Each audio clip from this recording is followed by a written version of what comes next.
അലൈസല്ലാഹു ബികാഫിൻ അബ്ദ, അടിമക്ക് അള്ളാഹു പോരെ എന്നാണ് ആ ചോദ്യം.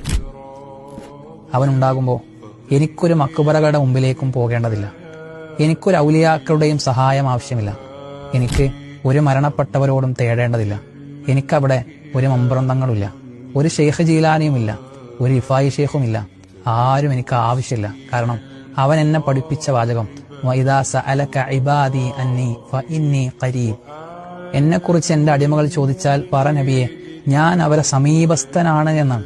അള്ളാഹു എൻ്റെ കൂടെയുണ്ട് എന്നവൻ എന്നെ പഠിപ്പിച്ചതാണ്.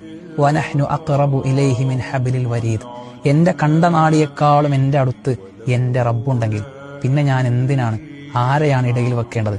എനിക്കെന്തിനാണ് അതിൻ്റെ ഒരു ആവശ്യമുള്ളത്? എൻ്റെ പ്രവാചകന്മാരെല്ലാം, ഈ ലോകത്തേക്ക് കടന്നു വന്ന പ്രവാചകന്മാരെല്ലാം ലോകത്തെ പഠിപ്പിച്ചത് അള്ളാഹുവിനെ ആരാധിക്കണമെന്നല്ലല്ലോ, അള്ളാഹുവിനെ മാത്രം ആരാധിക്കണമെന്നല്ലേ.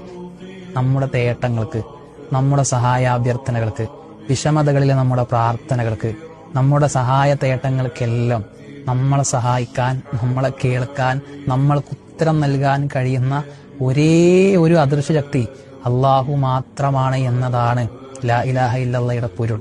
അത് ജീവിതത്തിലേക്ക് സ്വാംശീകരിച്ചെടുക്കാൻ, ആത്മാർത്ഥമായി മുവഹിദാകാൻ, അവനവന്റെ ബുദ്ധി ഒരാളുടെ മുമ്പിലും പണയം വെക്കാതെ നിഷ്പക്ഷമായി ഹക്കിന്റെ കൂടെ നിൽക്കാൻ പ്രിയപ്പെട്ടവരെ നമ്മൾ ആത്മാർത്ഥമായിട്ടൊന്ന് തയ്യാറായാൽ നമ്മൾക്ക് പിന്നെ ഒന്നിനെയും പേടിക്കേണ്ടി വരില്ല. മല കയറാൻ, ചുരം കയറാൻ ഒരാളുടെ മുന്നിലും ഒരു രൂപ എറിഞ്ഞു കൊടുക്കേണ്ട അവസ്ഥ നമ്മൾക്ക് ഉണ്ടാവില്ല. ഒരു നേർച്ചയും ഒരു ഉറൂസും ഒരാണ്ടും ഒരു ആത്തീവും ഒന്നും നമ്മളെ ബാധിക്കുകയില്ല. അതിനെ ഒന്നും നമ്മൾ പേടിക്കുകയോ അതൊന്നും ജീവിതത്തിലേക്ക് വലിച്ചു കൊണ്ടുവരേണ്ട ഗതികേടോ നമ്മൾക്കുണ്ടാകില്ല. എനിക്ക് റബ്ബു മതി, എനിക്ക് അവൻ മതി.